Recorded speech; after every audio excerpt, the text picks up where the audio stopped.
সম্মানিত উপস্থিতি, আল্লাহ পাক রব্বুল আলামিন আমাদেরকে দুনিয়াতে পাঠিয়েছেন নির্দিষ্ট একটি সময়ের জন্য। আর এই নির্দিষ্ট সময় আমার আপনার যখন শেষ হয়ে যাবে, তা আমার কাছে আল্লাহ পাক রব্বুল আলামিন আমার রূহটা কবজ করার জন্য মালাকুল মউত হযরত আজরাইল আলাইহিস সালাতু ওয়াস সালামকে আল্লাহ আমার কাছে পাঠাবেন। আমার শেষ নিঃশ্বাস শেষ হয়ে যাবে, আমার শরীর থেকে রূহ নামক সবচেয়ে গুরুত্বপূর্ণ জিনিসটা যখন বের হয়ে যাবে, তো এটাই হবে আমার জীবনের শেষ মুহূর্ত, দুনিয়ার এই হায়াত, দুনিয়ার জিন্দেগীর শেষ সময়।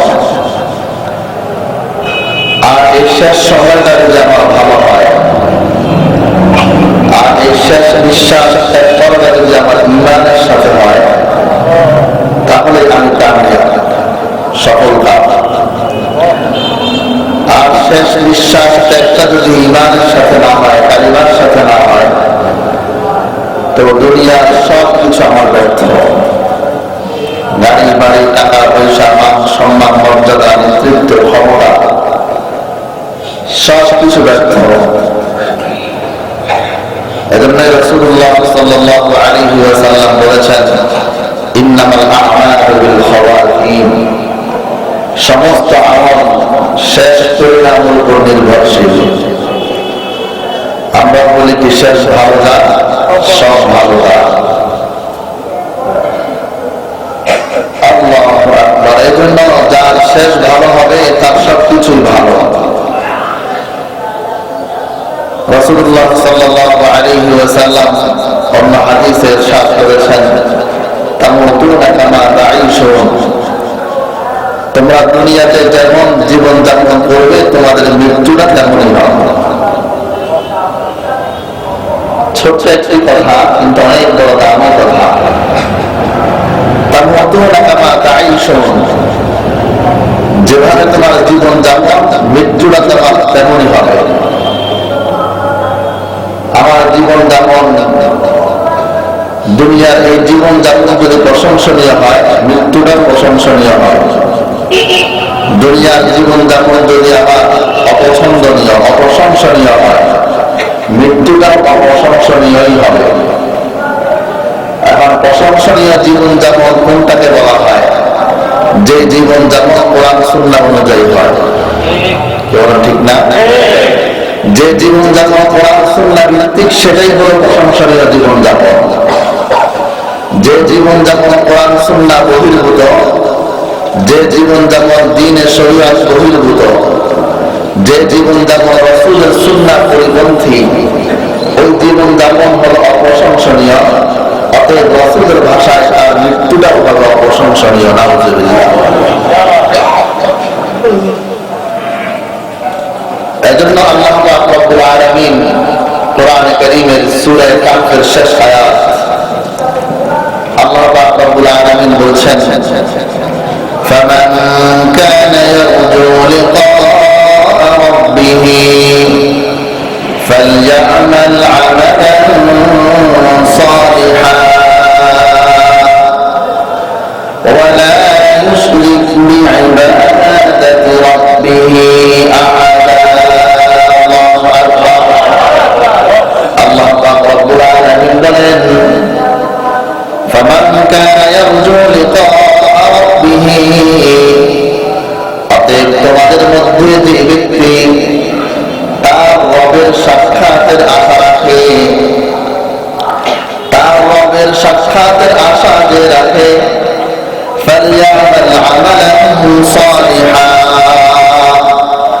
সে যেন আমলে সালেহ করে, সে যেন নেক আমল করে, ولا يشرك بعبادة ربه أحدا.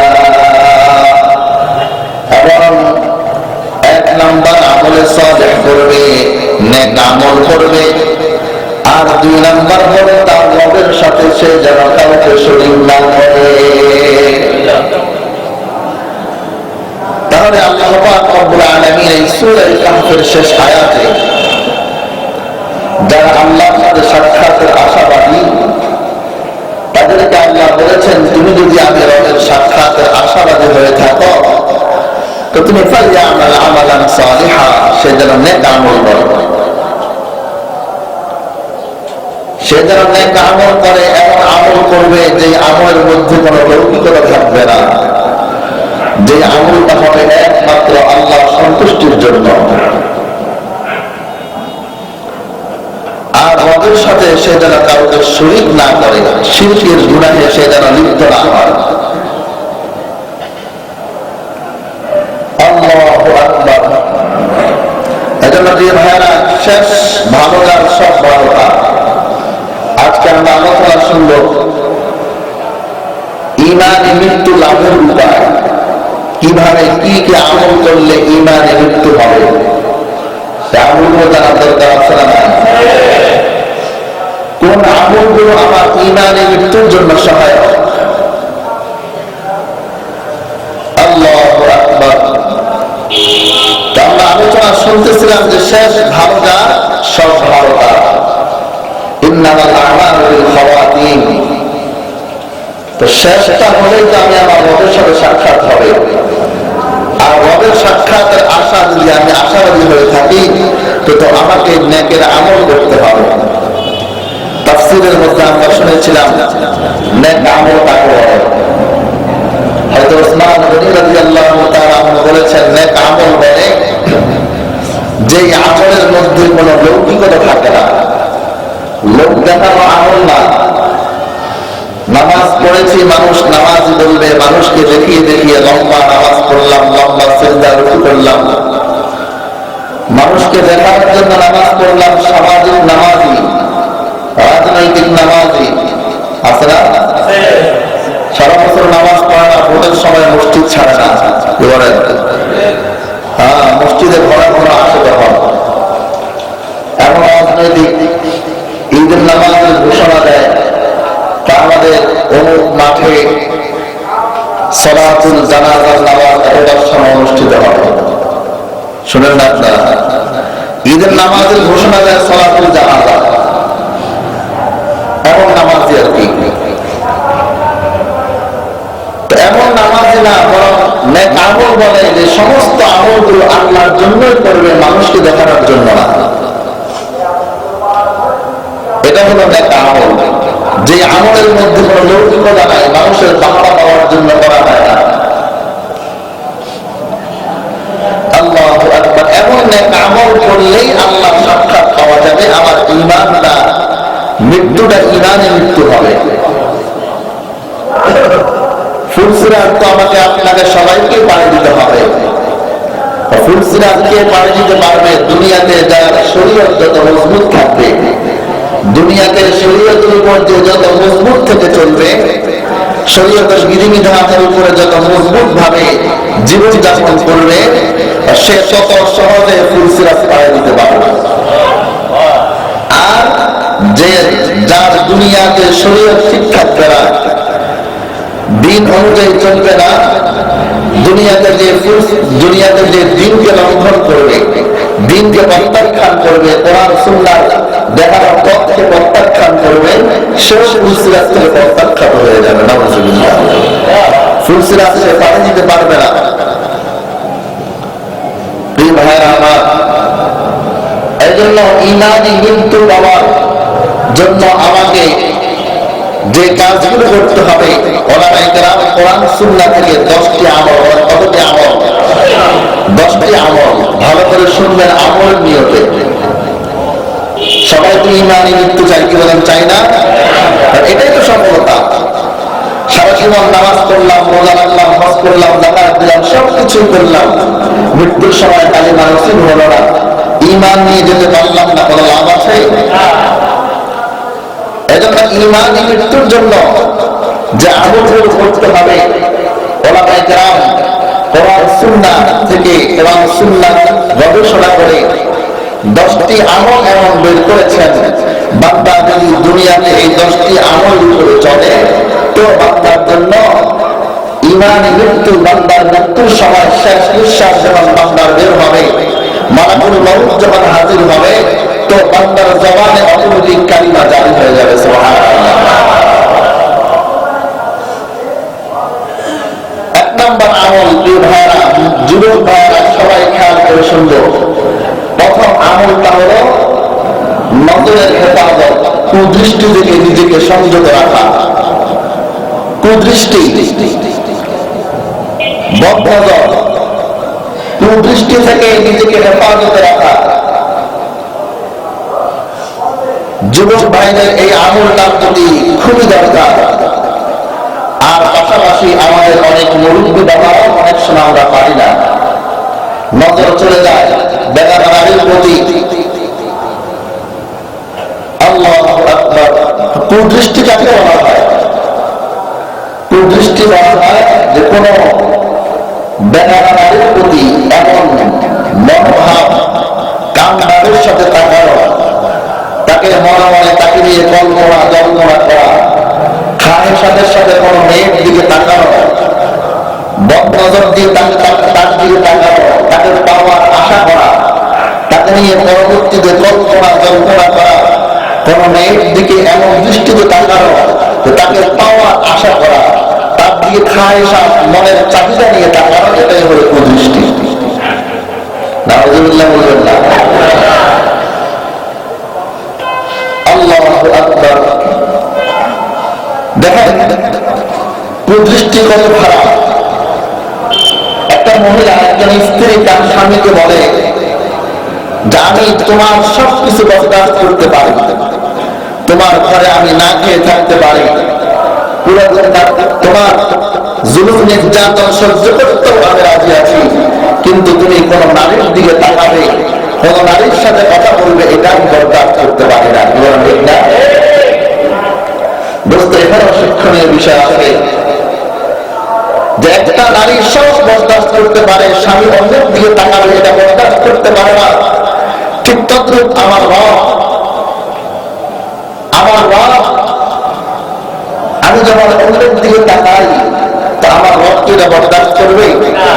আমি যদি আল্লাহর ভালোবাসা না রেখে অন্য নারীর প্রতি ভালোবাসার দৃষ্টিতে তাকাবো, যেটা আমার জন্য হারাম, এটা কি আল্লাহ বরদাস্ত করতে পারে? আল্লাহু আকবার। হযরত হাসান বসরি রাহিমাহুল্লাহ বলেন যে আমি ঈমান শিখেছি, একাত্তবার শিখেছি একজন ধুবি থেকে। ধুবি চিনি আপনারা? মানুষের কাপড় যারা ধুয়ে আয়রন করে দেয়, ধৌত করে দেয়। তো আমার পাশের বাড়ির ধুবি থেকে আমি একাত্তবার শিখেছি। লোকেরা প্রশ্ন করলো যে আপনি পাশের বাড়ির ধুবি থেকে কিভাবে একাত্তবার শিখলেন? তো আমার বাড়ির কাছে এক ধুবি থাকে। একদিন প্রচন্ড গরমের কারণে রাত্রিবেলা আমি বাড়ির ছাদের উপরে একটু বাতাসের জন্য গেলাম। তো পাশের বাড়িতে আমি ধুবি আর তার স্ত্রীর ঝগড়ার আওয়াজ আমি শুনতে পেলাম। এক সময় দেখছি তার স্ত্রী তাকে বলছে যে তুমি একজন সাধারণ ধুবি, তোমার ঘরে এসে আমি কোনো শান্তি পাই নাই, তুমি আমাদের পুরাতন কাপড় পরা সেটাও আমি বরদাস্ত করি, তুমি আমাকে ভালো খাবার দাবার দিতে পারো না সেটাও আমি বরদাস্ত করি, তুমি আমার জন্য উত্তম ব্যবস্থাপনা করতে পারোনি সেটাও আমি বরদাস্ত করছি, কিন্তু শুনে রাখো তুমি কোনো বেগানা নারীর সাথে কথা বলবে, বেগানা নারীর দিকে দৃষ্টিপাত করবে, এটা আমি বরদাস্ত করতে পারি না, এটা আমি কখনোই মেনে নিতে পারি না। হযরত হাসান বসরি রাহিমাহুল্লাহ তারা তো আল্লাহর ওলি ছিলেন, সব কিছুর মধ্যে আল্লাহকে খুঁজে বেড়াতেন। হাসান বসরি রাহিমাহুল্লাহ আলাইহি বলেন সাথে সাথে আমার রবের ওই আয়াতটা আমার স্মরণ হয়ে গেল। আমার রব তো বলেছেন ইন্নাল্লাহা লা ইয়াগফিরু আন ইউশরাকা বিহি ওয়া ইয়াগফিরু মা দুনা যালিকা লিমান ইয়াশা। আমার আল্লাহ দুনিয়ার সমস্ত গুনাহ আমার আল্লাহ মাফ করতে পারেন, কিন্তু আল্লাহর সাথে শিরিক করাকে আমার আল্লাহ কখনোই মাফ করতে পারেন না। আমার আল্লাহ বলেন আমি আল্লাহর সব কিছু মানতে পারি, আমি আল্লাহর সাথে কেউ শিরিক করবে আমি আল্লাহ এই গুনাহ কখনো মাফ করব না। ওই মহিলা যেমন সব মানতে পারে এটা মানতে পারে না, তো আমার এই আয়াতটা মনে হয়ে গেল আমার আল্লাহর সব মানতে পারেন, তার সাথে শিরিক করে আমার আল্লাহ মানতে পারেন না। প্রিয় ভাইয়েরা আমার, কুদৃষ্টি এত খারাপ। হাদিসে পাক রাসূলুল্লাহ সাল্লাল্লাহু আলাইহি ওয়াসাল্লাম বলেন, قال رسول الله صلى الله عليه وسلم النظر سهم مسموم من سهام إبليس النظر سهم مسموم من سهام إبليس النظر কুদৃষ্টি বদনজর। কুদৃষ্টি এটা হলো শয়তানের তীর সমূহের একটা বিষাক্ত তীর। এটা হলো শয়তানের একটা বিষাক্ত তীর। আল্লাহ পাক রব্বুল আলামিন হাদিসে ইরশাদ করেন, মান তারাকাহা ফি মাকাফাতি আবদালাহু আল্লাহু ঈমানান ইয়াজিদু হালাওয়াতাহু ফি কলবিহি। আল্লাহ পাক বলেন, যে ব্যক্তি শয়তানের কুদৃষ্টিকে ছাড়তে পারবে, যে ব্যক্তি আমি আল্লাহ ফি মাকাফাতিল্লাহ, আমি আল্লাহ যে ব্যক্তি কুদৃষ্টি ছাড়তে পারবে, আল্লাহ পাক রব্বুল আলামিন বলেন, আল্লাহ পাক বলেন আবদালাহু আল্লাহু ঈমানান আবদালাহু ঈমানান।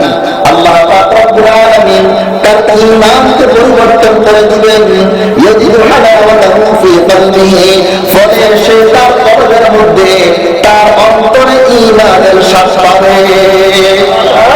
সুবহানাল্লাহ, জোরে বলেন না। ঈমানের স্বাদ পাবে, ঈমানের স্বাদ, হালাওয়াতুল ঈমান। যে ব্যক্তি বদনজর আল্লাহর ভয়ে কুদৃষ্টি ত্যাগ করতে পারবে, কোন নারীর প্রতি, বেগাদা নারীর প্রতি তাকানো, মোবাইলের খারাপ দৃশ্য দেখা ছাড়তে পারবে, এই কুদৃষ্টিকে হেফাজত করতে পারবে, আল্লাহ তাআলা বলেন আমি আল্লাহ তার কলবের মধ্যে ঈমানের শ্বাস দিব। ঈমানকে পরিবর্তন করে সে তার কলবের মধ্যে ঈমানের শ্বাস অনুভব করবে। সুবহানাল্লাহ। এখন বললেন যে হুজুর ঈমানের স্বাদ আবার কি? খাবারের স্বাদ তো বুঝি, এটা ঝাল, এটা টক, এটা মিষ্টি, এটা খেতে এমন মনে হয়, এই খাবারটা সুস্বাদু, সব কিছুর মজা তো আমরা বুঝি। ঈমানের মজা কি? কি বলেন, বুঝার দরকার আছে কিনা? হালাওয়াতুল ঈমান, মা হুয়া হালাওয়াতুল ঈমান? ঈমানের মজা কি? ঈমানের স্বাদ কি? উলামায়ে কেরাম ঈমানের স্বাদের আলামত হলো পাঁচটি। বলেন কতটি? পাঁচটি আলামত।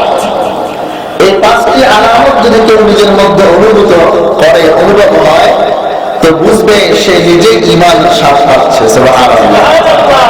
এখন আলোচনা করে শুনলে আমি আপনি নিজেই বুঝবো যে আমার মধ্যে ঈমানের স্বাদ, হালাওয়াতুল ঈমান আছে কিনা, আমি ঈমানের স্বাদ পাই কিনা, আমার ঈমানটা ওই পর্যায়ে পৌঁছেছে কিনা যার দ্বারা আমি ঈমানের স্বাদ আমি অনুভব করতে পারি। সুবহানাল্লাহ। পাঁচটি আলামত ওলামায়ে কেরাম নিদর্শন উল্লেখ করেছেন, যে পাঁচটি আলামত কার মধ্যে থাকলে সে বুঝবে সে হালাওয়াতুল ঈমান, ঈমানের মজা সে পাচ্ছে। এক নাম্বার আল ইস্তিলজাজু বিত-তাআ, ইবাদত করতে, আল্লাহর ইবাদত করতে সে মজা পাবে। সুবহানাল্লাহ। ইবাদতে মজা পায়, নামাজ পড়তে তার কাছে ভালো লাগে, রোজা রাখতে ভালো লাগে, হজ করতে ভালো লাগে, যাকাত দিতে ভালো লাগে, কোরআন তেলাওয়াত করতে ভালো লাগে, জিকির আজকার করতে ভালো লাগে। এই ভাইরা লক্ষ্য করে বুঝবেন, একবারও দায়ের সরা শুনলাম নামাজ পড়ার দরকার, 5 ওয়াক্ত আল্লাহ ফরজ করেছেন, 15 বার মসজিদে এসে হাজিরা দিয়ে চলে গেলাম। আবার অনেকে আছে না পড়লে বাসায় বকাঝকা করবে, আছে না? বাসায় বকাঝকা করবে, এই জন্য এসে হাজিরা দিয়ে চলে যায়। এই ধরনের নামাজও আছে। আবার কিছু লোক আছে নামাজ পড়তে তার মধ্যে মজা লাগে, কোরআন তেলাওয়াত করতে মজা লাগে। দোস্ত, আপনার নিজের কলবের সাথে আপনি মিলান যে আমার কাছে কোরআন তেলাওয়াত করতে মজা লাগে কিনা, না কোন রকম দুমধাম একটু তেলাওয়াত করে উঠে গেলাম, না দুরুস্তির ভাবে তেলাওয়াত করতে মজা লাগে, না আমার কাছে নামাজ পড়তে মজা লাগে, জিকির আজকার করতে মজা লাগে, না কোন রকম নামাজটা পড়ে দো কিসের আবার তাসবিহ, কিসের আবার জিকির আজকার, ইমাম সাহেব সালাম ফিরাতে দেরি, ডান দিকে সালাম ফিরালেন, বাম দিকে সালাম এখনো শেষ হয় না, তার আগে কিছু জায়গা আছে কথা বলেন না? আছে না? যুবা যদি আছে মুনাজাত দেওয়ার আগে একদম অর্ধেক খালি প্রয়োজন আছে না? এখন আসে নাই, আসবে একটু পরে কথা বলেন না? আল্লাহু আকবার। নামাজ পড়তে মজা লাগে না, এদের কাছে মজা লাগবে না, কোরআন তেলাওয়াত করতে মজা লাগবে না, কিন্তু হালাওয়াতুল ঈমান, ঈমানের মজা যে পাবে, ঈমানের স্বাদ তার কাছে আছে, সে নামাজ পড়তে মজা পায়। সুবহানাল্লাহ। তেলাওয়াত করতে মজা লাগে, তার কাছে মসজিদে আসতে ভালো লাগে, মসজিদের সময় লাগাতে ভালো লাগে, মসজিদে এসে ধুমধাম কোন রকম নামাজটা শেষ হলেই বের হয়ে যায় না, এমন না যে একটু বয়ান যদি একটা লম্বা হয়ে যায়, মাঝে বিজন এমন যে বিরক্ত হয় ভিতরে ভিতরে আছে না? টাইম ইজ ভ্যালুয়েবল থিং, টাইমের গুরুত্ব বেড়ে যায়। কিন্তু রুস্তাম আমার রাসূল কি বলেন?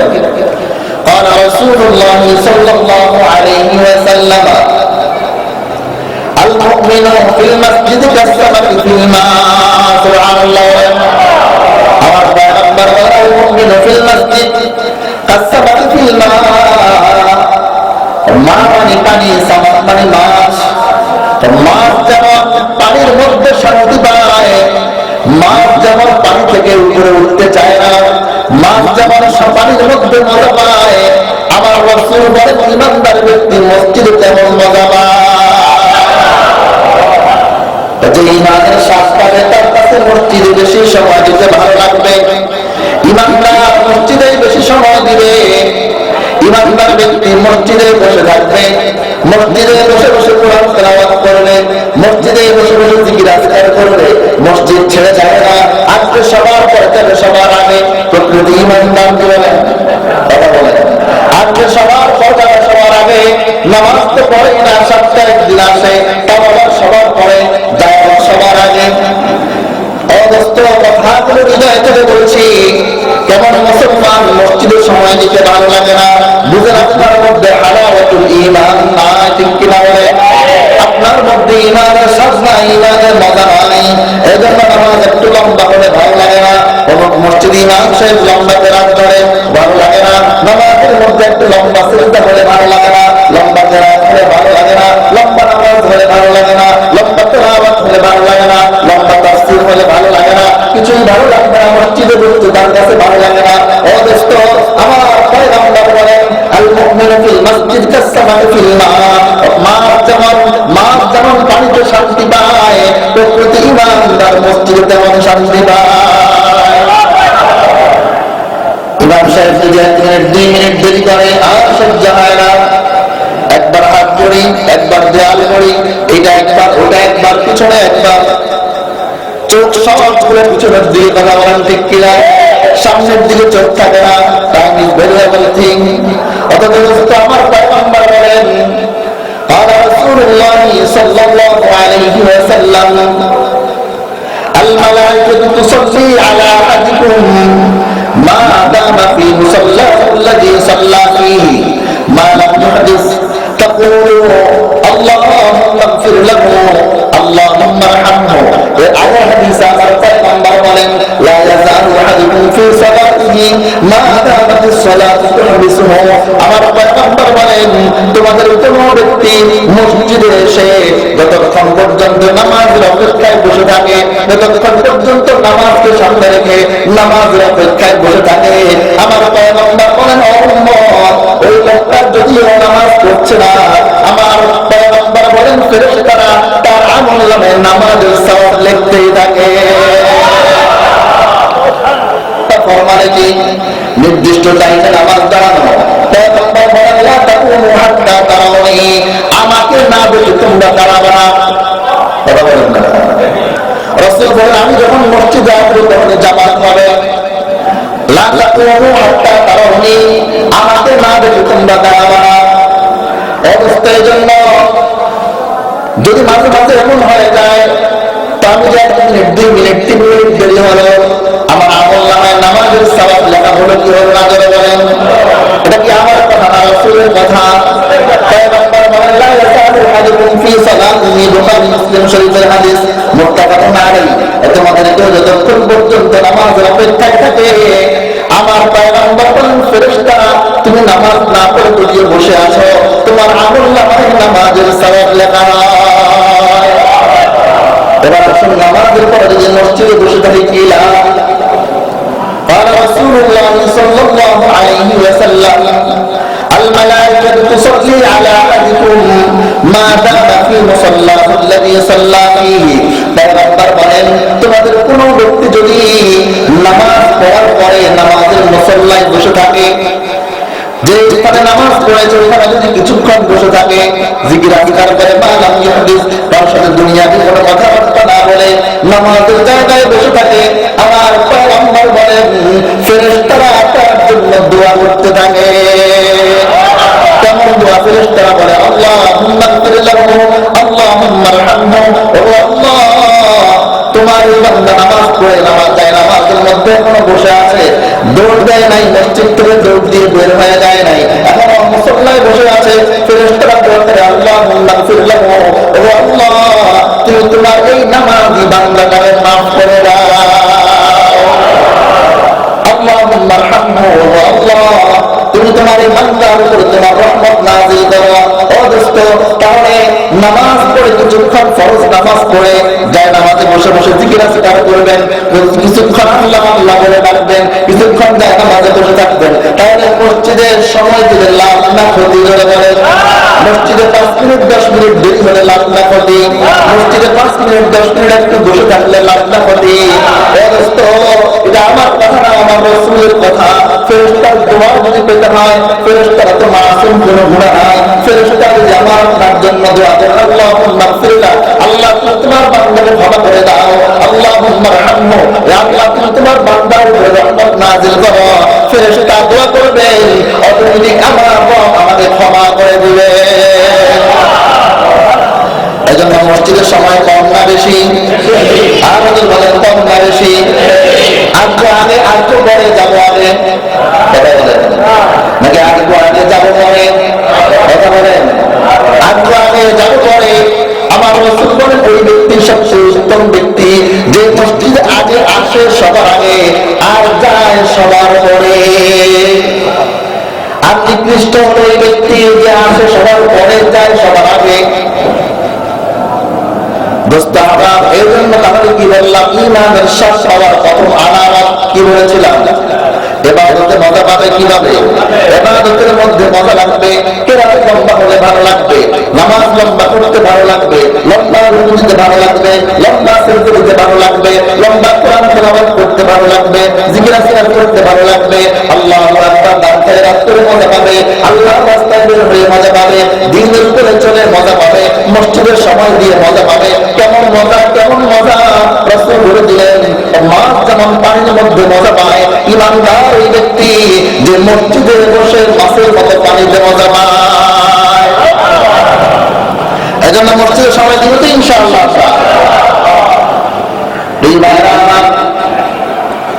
আল্লাহু আকবার। 2 নাম্বার হালাওয়াতুল ঈমান, ঈমানের মজা, ঈমানের স্বাদ কে পায়? ঈমানের স্বাদ পাওয়ার দ্বিতীয় নিদর্শন হলো আল্লাহু আকবার ইসারুহা আলা জামি'i শাহাওয়াত। নিজের মন কামনা বাসনা এই সবগুলোকে ত্যাগ করে দেওয়া, সহজ হয়ে যাওয়া, দ্বীনের জন্য, ইসলামের জন্য, আল্লাহর জন্য, সুন্নাহর জন্য, দ্বীনের শরীয়তের জন্য, দ্বীনের শরীয়তের উপরে চলতে গিয়ে মন কামনা বাসনা সব কিছু ত্যাগ করে দেওয়া, সহজ হয়ে যাওয়া, দ্বীনের জন্য দুনিয়া ছেড়ে যাওয়া। এটা বুঝলেন? ঈমানের মজাকে পায় যে ব্যক্তি আল্লাহর জন্য সব কিছু ছেড়ে দিতে পারে। নিজের মন চায় এটা করতে, নিজের মন চায় আরো কিছু বাড়ি হোক, গাড়ি হোক, আরো টাকা পয়সা হোক, কিন্তু এটা করতে গেলে আমার নামাজের ক্ষতি হবে, এটা করতে গেলে আমার দ্বীনের ক্ষতি হবে। যে ব্যক্তি দ্বীনের জন্য দুনিয়া ছাড়ে ওই ব্যক্তি ঈমানের মজা পায়। এটা উদাহরণ কেমন? কেমন উদাহরণ? একজন যুবক বিবাহ করল আজকে, একবারে টাকা যুবক আজকে বিবাহ করল, আপনি তাকে বললেন হ্যাঁ যুবক তোমাকে আমি সুন্দর একটা বাড়ি দিব, রাজমহল আমি তোমাকে দিব, মজার মজার খাবার সেখানে আমি তোমাকে দিব, তবে সত্য হলে তুমি তোমার নববধূর কাছে যাবে না। যুবক লাগবে কিনা? যুবক বলবে নববধূ মজা কি আমি বাড়ির মধ্যে পাবো কিনা, কথা বলেন না কেন? আমি যে নববধূর মজা আমি এই সুস্বাদু খাবারের মধ্যে পাবো না। অবস্থ বোঝানোর উদ্দেশ্য হলো যারা হালাওয়াতুল ঈমান পায়, ঈমানের মজা তারা পায়, তারা ওই নামাজের মধ্যেই মজা পায়, আল্লাহর মধ্যে মজা পায়, রাসূলের মধ্যে মজা পায়। তাদের জন্য দুনিয়ার মধ্যে কোনো মজা নাই, সব মজা হলো আল্লাহর রাস্তায় চলার মধ্যে। আল্লাহু আকবার। তাহলে হালাওয়াতুল ঈমান, 3 নম্বর হালাওয়াতুল ঈমান, ঈমানের মজা সাত পাওয়ার তৃতীয় নিদর্শন হলো তাহাম্মুল মাশাক্কাতিন ফি মারদাতিল্লাহ, আল্লাহর সন্তুষ্টির জন্য সমস্ত কষ্ট সহ্য করা। আল্লাহর সন্তুষ্টির জন্য সমস্ত কষ্ট তার কাছে কষ্টই মনে হয় না। যে বেনামাজি সে চিন্তা করে ফজরের নামাজ কনকনে শীতের মধ্যে উঠে কিভাবে আদায় করবো, আর আমি ঘুমকে কিভাবে হারাম করবো। আর যে ব্যক্তি ঈমানের মজা পায় সে তো ফজর কোথায় তাহাজ্জুদ করতে মজা পায়, কথা বলেন না কেন? তাহলে এবার বুঝে রাখতে মধ্যে ঈমানের মজা আছে না, নিজেই বুঝতে পারবেন দোস্ত। যে আল্লাহর জন্য সমস্ত কষ্ট বরদাস্ত করতে পারে। নামাজ পড়তে কষ্ট লাগে না, রোজা রাখতে কষ্ট লাগে না, হজ করতে কষ্ট লাগে না, যাকাত দিতে কষ্ট লাগে না, দান খয়রাত করতে কষ্ট লাগে না, কোরআন তেলাওয়াত করতে কষ্ট লাগে না, আল্লাহর রাস্তায় বের হতে কষ্ট লাগে না। ঈমানের মজা হওয়ার তৃতীয় আলামত হলো তাহাম্মুল মাশাক্কাতিন ফি মারদাতিল্লাহ, আল্লাহর সন্তুষ্টির জন্য সমস্ত কষ্ট সহজভাবে মেনে নেওয়া। এটা যদি আমার মধ্যে থাকে আমি ঈমানের মজা পাচ্ছি। আর যদি আমি না আল্লাহর জন্য বিচার বরদাস্ত করতে আমার কষ্ট হয়, বুঝতে হবে আমি ঈমানের মজা নাই, পরিপূর্ণ ঈমান আমার মধ্যে নাই। দোস্ত 4 নম্বর ঈমানের মজা পাওয়ার 4 নম্বর আলামত হলো আসসাবরু আলা মাসাইব, সমস্ত বিপদে ধৈর্য ধারণ করা, সমস্ত বিপদে ধৈর্য ধারণ করা। যে সব কিছু আমার আল্লাহর পক্ষ থেকেই হয়, বিপদ আসলে ভাই বিলাস করে না, বিলাস করে না, বরং বিপদটাকে আল্লাহর পক্ষ থেকে হয়েছে বলে যেই ব্যক্তি মেনে নেয় ওই লোকটা হালাওয়াতুল ঈমান, ঈমানের মজা পায়। 5 নম্বর ঈমানের মজা পাওয়ার 5 নম্বর নিদর্শন, 5 নম্বর নিদর্শন হলো আল্লাহর পক্ষ থেকে যখনই যে ফয়সালা আসে, আর রিদা বিল কদা ফি জামি'i হায়াতিহি, পুরা জীবনে আল্লাহর পক্ষ থেকে যখনই যে ফয়সালা আসে, আল্লাহর ফয়সালায় সন্তুষ্ট থাকা, আল্লাহর ফয়সালায় সন্তুষ্ট থাকা। আমার এখন দোকানটা পড়ে গিয়েছে, কার ফয়সালা করে বলেন? আর যদি বলেন কার ফয়সালা? আমার ছেলেটা মেয়েটা মারা গেল, কার ফয়সালা? আমি ব্যবসায় ক্ষতিগ্রস্ত হলাম, কার ফয়সালা? আমি আল্লাহু আকবার যে কাজে বিজয় হতে পারলাম না, কার ফয়সালা? তাহলে বুঝা গেল আমার সুখ দুঃখ, সুস্থতা অসুস্থতা, আমার ব্যবসায় লাভবান হওয়া, প্রতিদান হওয়া, ক্ষতিগ্রস্ত হওয়া, এই সবগুলো কার ফয়সালা করে বলেন? এই জন্য যেই ব্যক্তি এটা মেনে নিতে পারে যারা সব কিছু আল্লাহর পক্ষ থেকেই হচ্ছে, তাহলে ওই লোকটা বুঝতে হবে সে ঈমানের মজা পাচ্ছে। হালাওয়াতুল ঈমান দোস্ত, নিজের পরবর্তীতে প্রশ্ন করেন, ইস্তাগফিরুল্লাহ, আপনি আপনার পরবর্তীতে প্রশ্ন করেন আমাদের মধ্যে হালাল আসরা নাই। নিজেকে প্রশ্ন করেন যে আমি আমার আল্লাহর সব ফয়সালা আমি মেনে নিতে পারি কিনা।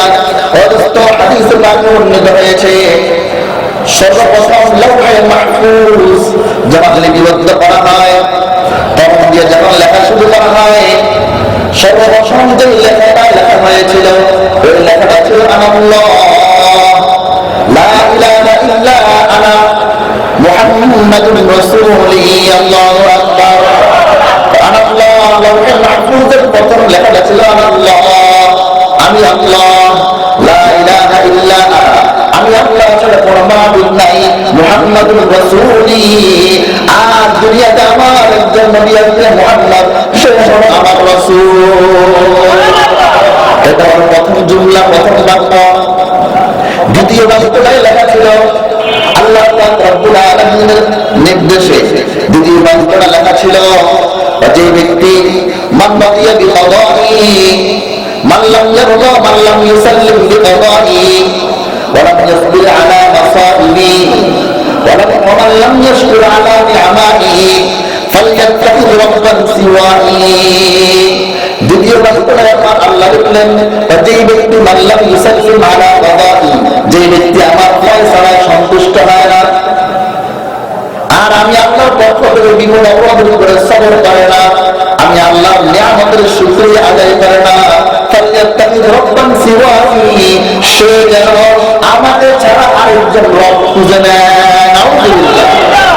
কত বড় কঠিন কথা। লাউলা মাহফুজের দ্বিতীয় কথা আমার আল্লাহ লিখলেন মাল্লাম ইউসাল্লিম বিকাদাই, যে ব্যক্তি আমার ফয়সালায় সন্তুষ্ট হয় না, আমার ফয়সালা মেনে নেয় না, ওয়ালাম ইয়াসবির আলা মাসাইবি, আমি আল্লাহর পক্ষ থেকে বিপদ আপদের উপরে সবর করে না, হাওলা শুরু করে দেয়।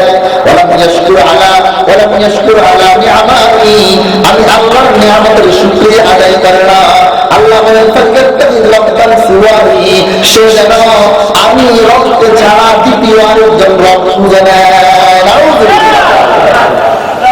বুঝতে আজকে কিন্তু আমরা এই বিষয়টা পারি না। সন্তান মারা গেলে বা কোনো বিপদ আসলে আমরা আল্লাহর উপরে তহমত দিয়ে শুরু করে দিই, আল্লাহর বিরুদ্ধে অভিযোগ শুরু করে দিই। তাহলে ঈমানের মজা পাওয়ার নিদর্শন যার মধ্যে আছে, বুঝবেন আমি ঈমানের মজা পাচ্ছি। আর যদি আমার মধ্যে নাই তো বুঝলেন আমার মধ্যে ঈমানের মজা নাই, আর এটা পাওয়ার জন্য আমার কি করতে হবে সেটাও আমাকে সিদ্ধান্ত নিতে হবে। এক নম্বর কি ছিল? মজা পাওয়া। দুই নম্বর ছিল